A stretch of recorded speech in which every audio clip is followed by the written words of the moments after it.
Hello students, good morning. Today we are going to discuss about the contributions of the Egyptian civilization to the world.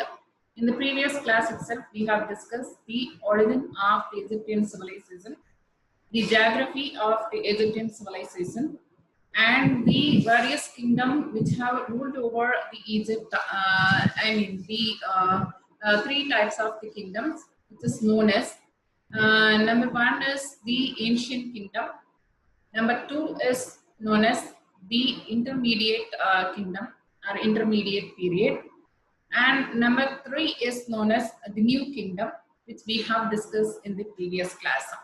Apart from that, I have discussed the religious reforms which was made by the pharaohs of Egypt. Particularly, I have discussed the religious reforms of the Amenhotep IV and who was known as the Akhenaten in the previous class. Today, we are going to discuss about the contributions of the Egyptian civilization to the world. So, what was the contribution which was made by the people of Egypt to the world? And the first thing I have to mention that the contribution in last class itself, I have given you the various subheadings which is related to this contribution or legacy of the Egyptian civilization. In that, today we will discuss some of the contributions of the Egyptian civilization. In that, first heading is known as the development of science, which was made by this Egyptians to the world. And in that, first side heading is science. As you will study this history of science and technology in 6th semester.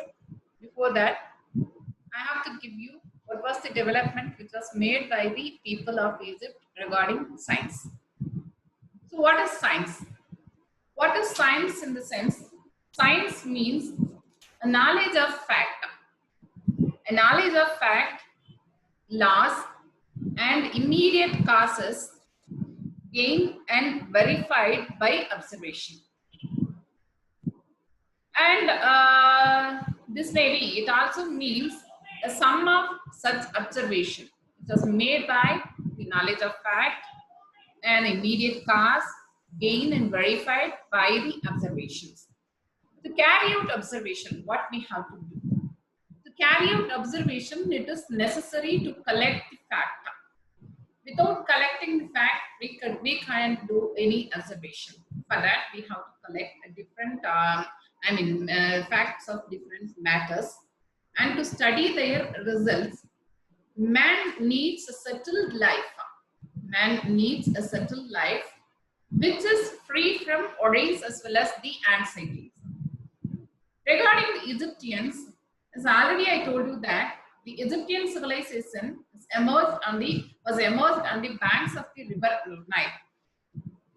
So the Egyptians who were fortunate enough to have such a life, peaceful life, employed their talent and energy to lay down the basic foundation of the science. The science made the life of the Egyptians comfortable and progressive and advanced level. The Egyptians who had developed scientific knowledge in the following matters. So, இதில என்ன நான் சொல்லிருக்கேன் அப்படின்னா உலகத்திற்கு எகிப்தியர்கள் வழங்கிய நன்கொடைகளை பத்தி இந்த கிளாஸ்ல நம்ம டிஸ்கஸ் பண்ண போறோம். இதுக்கு ப்ரீவியஸ் கிளாஸ்ல எகிப்திய நாகரிகத்துடைய தோற்றம், அதனுடைய புவியியல் அமைப்பு, அதனுடைய பல்வேறு வகையான அரசாங்கங்கள், 3 அரசாங்கங்கள், பண்டைய, இடைக்கால மற்றும் நவீன அரசாங்கம், இதெல்லாம் நம்ம போன கிளாஸ்ல டிஸ்கஸ் பண்ணோம். அது தவிர சமய சீர்திருத்தங்களுடைய தாக்கத்தை பார்த்தோம். அதே மாதிரி அமெனோடெப், 4ஆம் அமெனோடெப் அக்கெனேத்தன் என்று அழைக்கப்பட்டான், அவனுடைய சமய சீர்திருத்தங்கள் பத்தி போன கிளாஸ்ல பார்த்தோம். இந்த கிளாஸ்ல வந்து நம்ம டிஸ்கஸ் பண்ண போறது என்னன்னா, எகிப்திய நாகரிகத்துடைய அந்த நன்கொடைகள், உலகத்திற்கு வழங்கிய நன்கொடைகள் பத்தி பார்க்க போறோம். அதுல ஃபர்ஸ்ட் டைப்ல நம்ம இன்னைக்கு டிஸ்கஸ் பண்ண போறது என்ன அப்படின்னு பார்த்தோம்னா சயின்ஸ். அதனுடைய ரூல் என்ன அப்படின்னு சொல்லி பாக்குறப்ப முதல்ல நம்ம வந்து அறிவியல்னா என்ன அப்படிங்கறத நம்ம தெரிஞ்சுக்கணும். அறிவியல்னா என்ன அப்படின்னா நாலேஜ் ஆஃப் ஃபேக்ட் அப்படிங்கிறாங்க. உண்மையான அம்சங்களுடைய அறிவை பற்றியதான் இந்த அறிவியல். இம்மீடியட் காசஸ், உடனடி காரணங்களுக்கான அந்த தொகுப்பு. gained and verified by the observation. எதன் மூலமாக இது பெறப்படுகிறது, இது எதன் மூலமாக கண்காணிக்கப்படுகிறது அப்படின்னு பார்த்தோம்னா அப்சர்வேஷன், உற்று நோக்கல் மூலமாக கண்காணிக்கப்படுகிறது. அப்போ அப்சர்வேஷன் வேணும் அப்படின்னா என்ன பண்ணணும் அப்படின்னா, பல பொருட்களுடைய உண்மையான அம்சங்களை தொகுத்தால் மட்டுமே உற்று நோக்கல் என்பது பாசிபிள். இல்ல அப்படின்னா அது பாசிபிலிட்டி வந்து கிடையாது. அப்போ டு ஸ்டடி தேர் ரிசல்ட்ஸ், அதனுடைய முடிவுகளை பற்றி தெரிஞ்சுக்கணும், அது ஒண்ணு நமக்கு தேவை. அப்ப என்ன வேணும், இந்த வேலைகள்லாம் செய்யணும் அப்படின்னா ஒரு மனிதனுக்கு வந்து ஒரு பீஸ்ஃபுல்லான ஒரு லைஃப், அதாவது எந்த ஒரு டென்ஷனும் இல்லாம, எந்த ஒரு பிரச்சனையும் இல்லாம, எந்த ஒரு கவலையும் இல்லாத ஒரு வாழ்க்கை இருந்தாதான் இந்த மாதிரி விஷயங்கள்ல வந்து நம்ம வந்து கவனிப்பை செலுத்த முடியும். அப்போ எகிப்தியர்கள் வந்து இந்த வகையில வந்து ரொம்ப அதிர்ஷ்டக்காரன். ஏன்னா நம்ம முதல்ல நம்ம சொல்லிருக்கோம், எகிப்திய நாகரிகம் வந்து நைல் நதி கரையில தோன்றியதுன்னு சொல்லியிருக்கோம். நம்ம ரெண்டு பக்கமும் வந்து இந்த பக்கமும் அந்த பக்கமும் சஹாரா பாலைவனம், நடுவுல வந்து நைல் நதி போகுது அப்படின்னு சொல்லிட்டு நம்ம ஜியோகிராஃபில பார்த்தோம். அந்த நைல் நதி பாய்றதன் காரணமாக அந்த பகுதியை வந்து செழிப்பாக வைத்திருந்தது அப்படின்னு சொல்லிட்டு நம்ம பார்த்தோம். சோ இவ்வாறு செழிப்பான ஒரு சூழ்நிலை நிலவிய காரணத்தினால் அந்த மக்கள் வந்து ரொம்ப அமைதியாகவும் ஆனந்தமாகவும் வாழ்ந்திருக்கலாம் அப்படிங்கிற ஒரு கன்க்ளூஷனுக்கு நம்ம வரோம். அப்போ இப்படிப்பட்ட ஒரு சிச்சுவேஷன்ல இருந்த எகிப்தியர்கள் எதில் தங்களது கவனத்தை செலுத்தி இருக்க முடியும் அப்படின்னு சொல்லிட்டு பார்த்தோம்னா அறிவியலில் தங்களது கவனத்தை செலுத்தி இருக்க முடியும், வாய்ப்பு வந்து அதிகமாக இருந்திருக்கலாம். அதனால அவங்க பேசிக் ஃபவுண்டேஷன் ஆஃப் சயின்ஸ், அறிவியலுடைய அந்த அடிப்படை அந்த நிர்மாணத்தை வந்து தெரிந்து கொள்ளக்கூடிய ஒரு வாய்ப்பை அவர்கள் வந்து பெற்றிருந்தனர் அப்படிங்கிற கன்க்ளூஷனுக்கே நம்ம வந்து வரலாம்.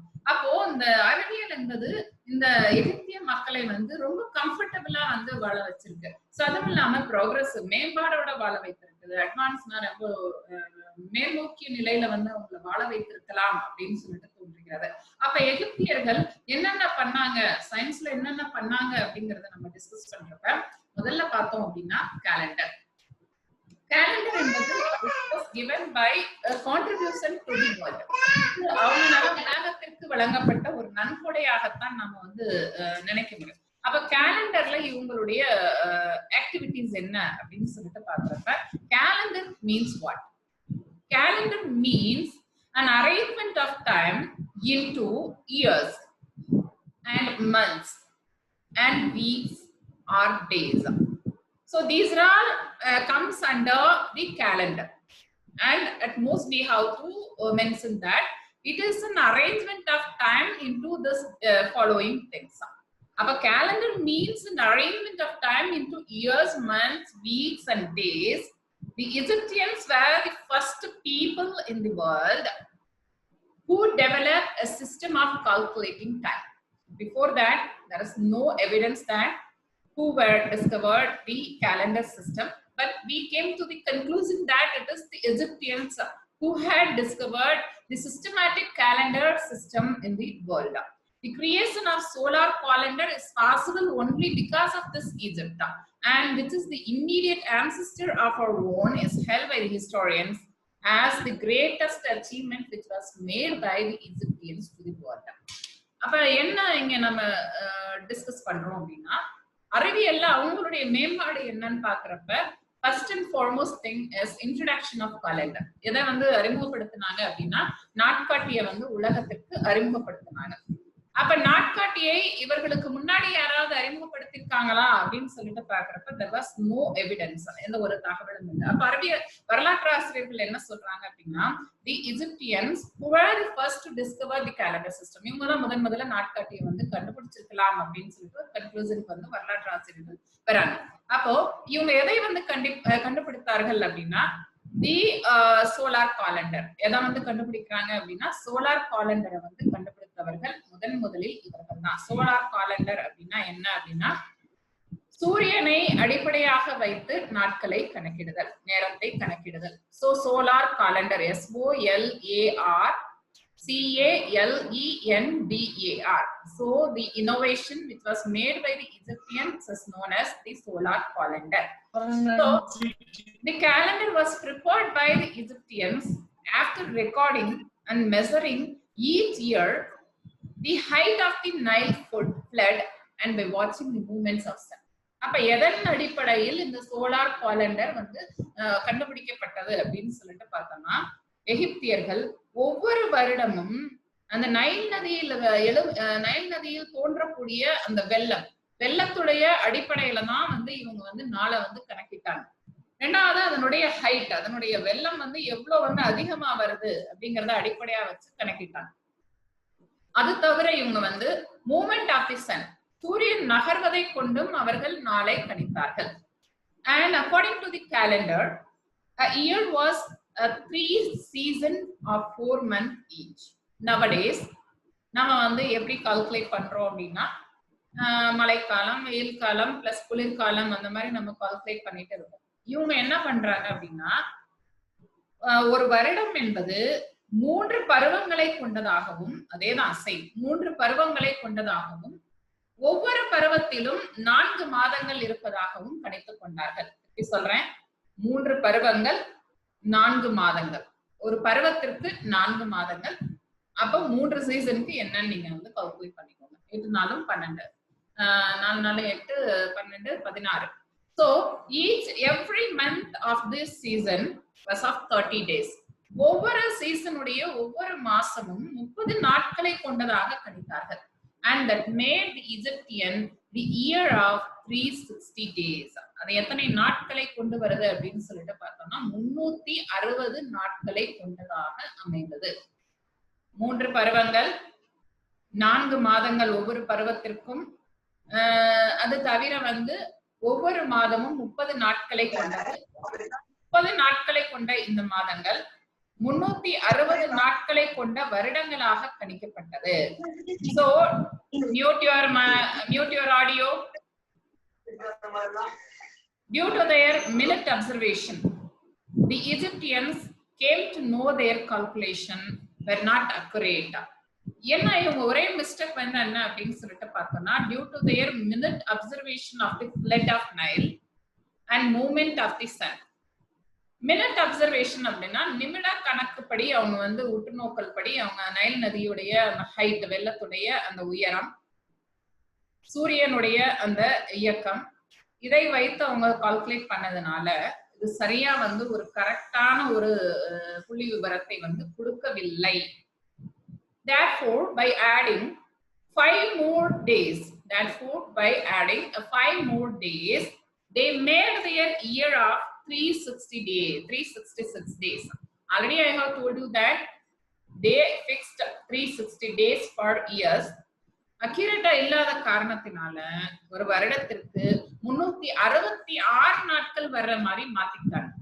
அப்போ என்ன ஆகுது அப்படின்னு பார்த்தோம்னா, that nearly tallies the calendar of 365 1/4 days invented by the modern world. So இப்போ இவங்க வந்து முதல்ல நான் சொன்னேன் 360 நாளா வச்சிருந்தாங்க அப்படின்னு சொல்லிட்டு சொன்னேன். அதுக்கப்புறம் அந்த அக்யூரேட்டா இல்லாததுனால அது வந்து 366 நாட்களாக வந்து மாறுது அப்படின்னு சொல்லிட்டு சொன்னேன். 365 டேஸா மாறுது அப்படின்னு சொல்லிட்டு சொன்னேன். திருப்பி வந்து இவங்களுடைய அந்த 365 நாள கணக்குப்படி பார்த்தோம் அப்படின்னா, இன்னைக்கு நம்ம ஃபாலோ பண்ணக்கூடிய நவீன உலகம் வந்து ஃபாலோ பண்ணக்கூடிய அந்த கால்குலேஷனுக்கு மோர் ஆர் லெஸ் வந்து வந்துட்டாங்க அப்படிங்கிறது 365 1/4 days அப்படின்னு சொல்லிட்டு we can conclude that. Next is one second. So அப்ப 365 by 1/4 daysக்கு வந்து இவங்க கால்குலேட் பண்ணிட்டாங்க அப்படின்னு சொல்லிட்டு சொன்னேன். The data of ancient Egyptian calendar is engraved in Palmyra stone.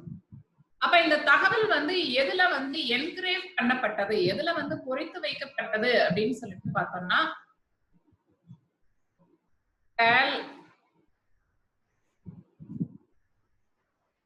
Palermo stone என்று அழைக்கப்படக்கூடிய இந்த கல்ல தான் வந்து பதித்து வைக்கப்பட்டது. Write it down. Palermo, PALERMO, இந்த கற்களில் பொறித்து வைக்கப்பட்டது அவர்களால். So and from it we came to know that the Egyptians were following that the calendar since 400 236 BC. அப்ப எப்பல இருந்து இவங்க வந்து இந்த கேலண்டர் முறையை வந்து பின்பற்றி வந்தார்கள் அப்படின்னு சொல்லிட்டு பார்த்தோம்னா கிமு 4236 இருந்தே இந்த எகிப்தியர்கள் தங்களது கேலண்டர் முறையை பின்பற்றி இருக்கலாம் என்ற கன்க்ளூஷனுக்கு we came to know. So this is the development of calendar by the Egyptians. Now we pass on to the next side heading, which is known as the shadow clock. In already class I have mentioned the side headings also. In that we are going to discuss the shadow clock. மணல் கடிகாரம் sorry நிலர் கடிகாரம் வந்து அதையும் வந்து இவங்க தான் வந்து கண்டுபிடிக்கிறாங்க. Why this invention made by the Egyptian? இது எதுக்காக கண்டுபிடித்திருக்கலாம்? To measure the time of the day, the Egyptians invented the shadow clock in the year 1500 BC. நேரத்தை கணக்கிடுவதற்காக எகிப்தியர்கள் கிமு 1500ல இந்த ஷேடோ கிளாக்க வந்து கண்டுபிடிச்சிருக்காங்க. At the end of the flat wooden plank, they fixed at some height another wooden plank in a cross position. நமக்கு தெரியும் நிலக்கடிகாரம் எப்படி இருக்கும், அந்த மண்ணை போட்டு அப்படியே கோத்திப்பட்டி கவுத்து வைக்கிறது நமக்கு நல்லா தெரியும். சோ மேல வந்து ஒரு மரப்பலகையால் செய்யப்பட்ட ஒரு அமைப்பும் அதே சைஸ்ல கீழே வந்து ஒரு மரப்பலகையால் செய்யப்பட்ட அமைப்பும் cross எதிர்ப்புறமாக பொருத்தப்பட்டது. After putting it under the sun with the help of the shadow of that cross plank which fell on the other plank in the morning and the evening. அப்ப என்ன அப்படின்னா சூரியனுக்கு முன்னாடி அந்த மரப்பலகையை வைக்கும் பொழுது ஒண்ணு வந்து நேராகவும் ஒண்ணு வந்து கொஞ்சம் வளைவாகவும் வைக்கும் பொழுது சூரியனுடைய நிழல் வந்து அதுல படுறப்ப காலையிலயும் சரி ஈவினிங்கும் சரி அவங்களா நேரத்தை வந்து கணக்கிட்டு கொண்டார்கள். So ancient Greeks who adapted the Egyptian shadow clock to measure the time on the day in the Greeks. அப்ப கிரேக்கர்கள் வந்து எகிப்தியர்களுடைய இந்த நிலக்கடிகார முறையை பயன்படுத்தி தங்களது நாளை கணக்கிட்டார்கள். And in that the Egyptians calculated the time of the days of 12 hours. அப்ப நாளை வந்து எவ்வாறு கணக்கிட்டார்கள்? 12 மணி நேரமாக கணக்கிட்டார்கள். நம்ம இப்ப 24 hours சொல்றோம், 12 hours வந்து கணக்கிட்டாங்க. So this was the important thing which was made by the Egyptians in shadow clock. Shadow clockல nothing நான் என்ன சொல்லிருக்கேன் அப்படின்னா முதலாக நிலக்கடிகாரத்தை அறிமுகப்படுத்தியவர்கள் எகிப்தியர்கள். இது அறிமுகப்படுத்தப்பட்ட ஆண்டு 1500. இது எதுக்காக அறிமுகப்படுத்தப்பட்டது அப்படின்னா நேரத்தை கணக்கிடுவதற்காக அறிமுகப்படுத்தப்பட்டது. முதல்ல மரப்பலகையை வந்து ஒரு மரப்பலகையை தனியா செஞ்சு அதே சைஸ்ல இன்னொரு மரப்பலகையை செஞ்சு கொஞ்சம் வளைவா வச்சு சூரியனுக்கு முன்னாடி வைக்கிறப்ப அதுல விழக்கூடிய நிழலை வைத்து நேரத்தை கணக்கிட்டு கொண்டார்கள். சோ இவங்க வந்து நேரத்தை வந்து 12 மணி நேரமாக கணக்கிட்டு கொண்டார்கள். இதே முறையை வந்து கிரேக்கர்களும் ஃபாலோ பண்ணாங்க அப்படின்னு சொல்லிட்டு சொல்லுவோம். So next we have to discuss the medicine, marandiyal. So what is the development which was made by the medicine in the field of medicine by the Egyptians? Their interest in embalming the corpses led to the Egyptians to acquire the basic knowledge of human body. In science and technology, in next semester we will discuss about the development of science and technology from 15th, 14th and 15th century. From that we will begin. In that we will discuss about the father of when we talk about the medicine, Andreas Vesalius, who was very important one, who was responsible for the what we can say, who dissect the body of the human and who had discovered the organs of the human, Andreas Vesalius. So Andreas Vesalius is a very important person in science and technology. We will discuss in 6th semester.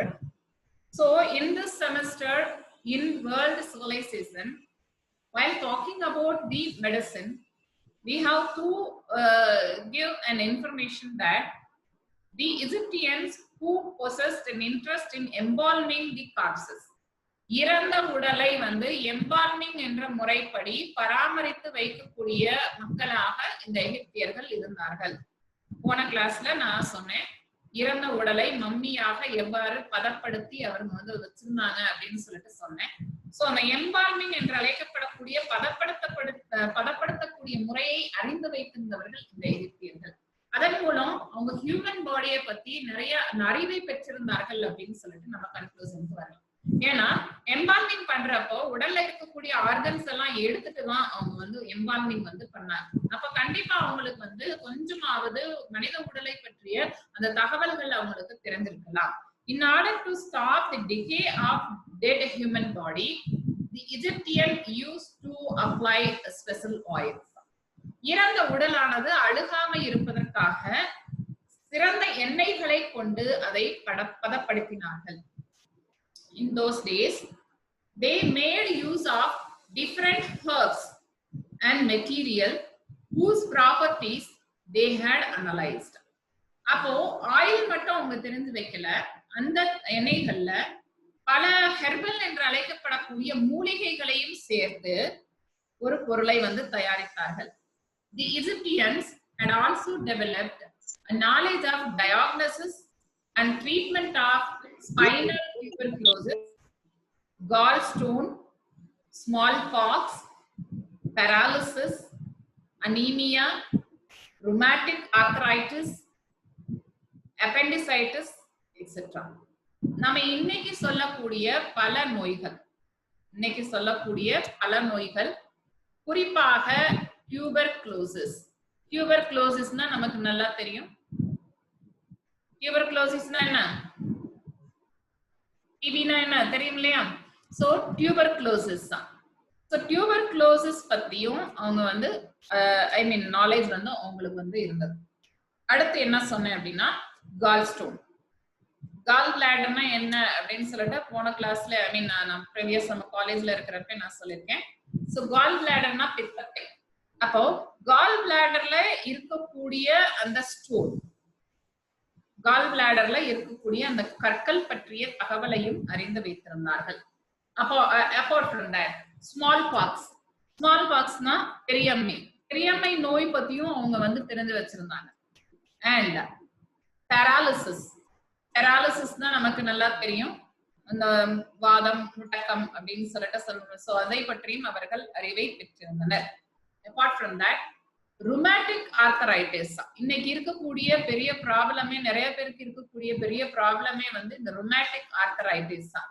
So எலும்புகள் வந்து பாதிக்கப்படுறது, இந்த நோயால் பாதிக்கப்பட்டவர்களுக்கு எலும்புகள் வந்து ரொம்ப பாதிக்கப்பட்டு சில சமயம் வந்து எலும்பு முறிவுகள் கூட ஏற்படலாம். சோ அந்த பிரச்சனைகள்லாம் நிறைய அதில் வந்து வரும். ருமேட்டிக் ஆர்த்தரைட்டிஸ் தான் இது. இப்ப இருக்கக்கூடிய இது மிகப்பெரிய பிரச்சனை. அந்த தகவல் அப்பவே அவங்களுக்கு வந்து தெரிஞ்சிருந்தது அப்படின்னு சொல்றது வந்து என்ன சொல்றது, ஒரு ஆச்சரியமான ஒரு விஷயமாகத்தான் நம்ம வந்து we have to consider it. So rheumatic arthritis and appendicitis, குடல்வால், அதை பற்றிய தகவல்களை கூட இந்த எகிப்தியர்கள் அறிந்து வைத்திருந்தனர். So these are all the Egyptians who possess the knowledge of diagnosis and treatment of this kind of diseases. அப்ப இதை பற்றி தெரிந்து கொண்டும் இதை பற்றி ஆராய்ந்தும் இதற்கான சிகிச்சையை பற்றியும் இந்த எகிப்தியர்கள் அறிந்து வைத்திருந்தனர் அப்படிங்கிறது we have to be appreciate that. The papyrus sheet of 1600, the papyrus sheet of 1600 which have been discovered by Edwin Smith. So Edwin Smith என்று அழைக்கப்பட்டவர் ஒரு papyrus ரோலை வந்து கண்டுபிடித்திருக்கின்றார். papyrus ரோல்னா என்ன அப்படின்னா காகிதம் வந்து அந்த papyrus தான் நம்ம வந்து சொல்றோம். அப்ப அந்த papyrus ரோலா காகிதம் அந்த இலையால் செய்யப்பட்ட அதுல வந்து ஆவணத்துல பார்த்தோம் அப்படின்னா அந்த ஆவணம் வந்து எப்போ கிடைச்சிருக்கு அப்படின்னு சொல்லிட்டு பாத்தீங்கன்னா கிமு 1600 வந்து கிடைச்சிருக்கு. 1600 கிடைச்சிருக்கு. அதை கண்டுபிடிச்சவர் வந்து எட்வின் ஸ்மித். இவர் கண்டுபிடித்த இந்த பேப்பிரஸ் ரோல்ல வந்து என்ன கொடுக்கப்பட்டிருக்கு அப்படின்னு சொல்லிட்டு பார்த்தோம்னா Egyptians were well adapt in clinical surgery.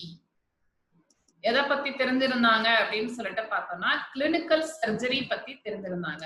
So அறுவை சிகிச்சை பற்றி அவர்கள் கொஞ்சம் நாலேஜ் வந்து உங்களுக்கு வந்து இருந்ததாக எட்வின் ஸ்மித் வந்து குறிப்பிடுகின்றார். The Egyptians had discovered medicines for cold. The Egyptians had discovered a medicine for cold, snake bite, gastric disorders, different kinds of fever. I had mentioned you the 4 types of disease. Number 1 is known as cold. We know that this சளி பிடிச்சிருக்கிறதுக்கு மருந்து கண்டுபிடிச்சிருந்தாங்க. Snake bite, பாம்பு கடிக்கு மருந்து கண்டுபிடித்து வைத்திருந்தார்கள். Apart from that, the gastric disorders, வாயு பிரச்சனைகளுக்கான மருந்துகளை கண்டுபிடித்து வைத்திருந்தார்கள்.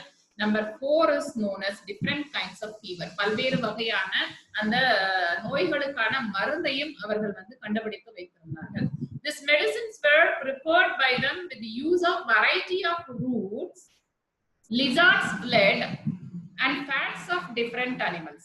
So what was the ingredients it was made by these Egyptians in the medicine is known as they have utilized the roots, various kinds of roots.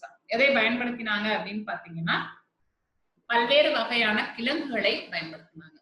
அது தவிர லிசார்டுடைய ரத்தம், லிசார்ட்னா நமக்கு பல்லியுடைய ரத்தம் plus பல்வேறு வகையான விலங்குகளுடைய கொழுப்பு, இதை வச்சு சில மருந்துகளை வந்து கண்டுபிடிச்சாங்க.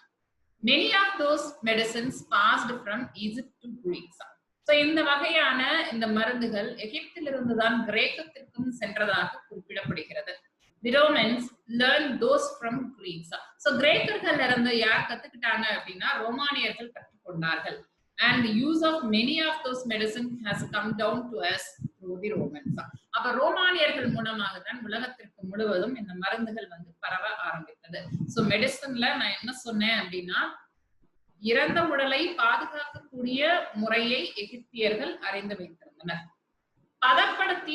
பதப்படுத்தக்கூடிய முறையை தெரிந்து வைத்திருந்ததால் மனித உடலை பற்றிய தகவலை தெரிந்து வைத்திருந்தனர். இறந்த உடலை பாதுகாப்பதற்காக சில சிறப்பான எண்ணெய்களை பயன்படுத்தினார்கள். அந்த எண்ணெய்களோடு சில மூலிகைகளையும் சேர்த்து பயன்படுத்தினார்கள். இவர்களுக்கு சில நோய்களை பற்றி ஆராயக்கூடிய அறிவும் அது தவிர அந்த நோய்களை குணப்படுத்தக்கூடிய அறிவையும் பெற்றிருந்தனர். குறிப்பாக டியூபர்குலோசிஸ் என்ற நோய், டியூபர்குலோசிஸ், பித்தப்பை கல் மற்றும் முடக்குவாதம், அனீமியா, ரத்த சோகை, ஹலோ பெரியம்மை மற்றும் இன்னொரு குடல்வால் நோய், இதை அனைத்தையும் பற்றி அறிந்திருந்தனர். இது தவிர இவர்கள் இந்த நோய்களை பற்றி அறிவை பெற்றிருந்ததை கிமு 1600 கிடைத்த பாப்பிரஸ் ரோல் என்று அழைக்கப்படக்கூடிய ஆவணத்தின் மூலமாக நமக்கு தகவல் தெரிகிறது. அந்த பாப்பிரஸ் ரோல் என்று அழைக்கப்படக்கூடிய அதை கண்டுபிடித்தவர் எட்வின் ஸ்மித். அவருடைய கண்டுபிடிப்பின் மூலமாக அறுவை சிகிச்சை பற்றிய சில அறிவையும் இவர்கள் பெற்றிருந்ததாக நமக்கு தெரிகிறது. குறிப்பாக சளி, பாம்பு கடி, வாயு பிரச்சனைகள் மற்றும் பல்வேறு வகையான காய்ச்சல்களுக்கான மருந்தையும் அவர்கள் அறிந்திருந்தார்கள். அம்மருந்தை சில வகையான கிழங்குகள் மற்றும் பல்லியின் ரத்தம், சில விலங்குகளின் கொழுப்பு போன்றவற்றின் மூலம் தயாரித்தனர். இந்த மருந்து முறையானது இவர்களிடமிருந்து கிரேக்கர்களுக்கு பரவியது. கிரேக்கர்களிடமிருந்து ரோமானியர்களுக்கு பரவியது. ரோமானியர்களின் வாயிலாக உலகத்திற்கு இந்த மருத்துவம் பரவியதாக நமக்கு தெரிய வருகிறது. Next is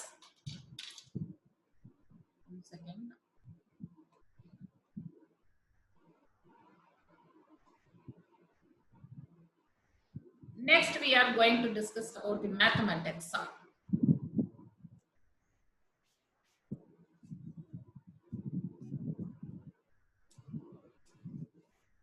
The Egyptians who had settled down.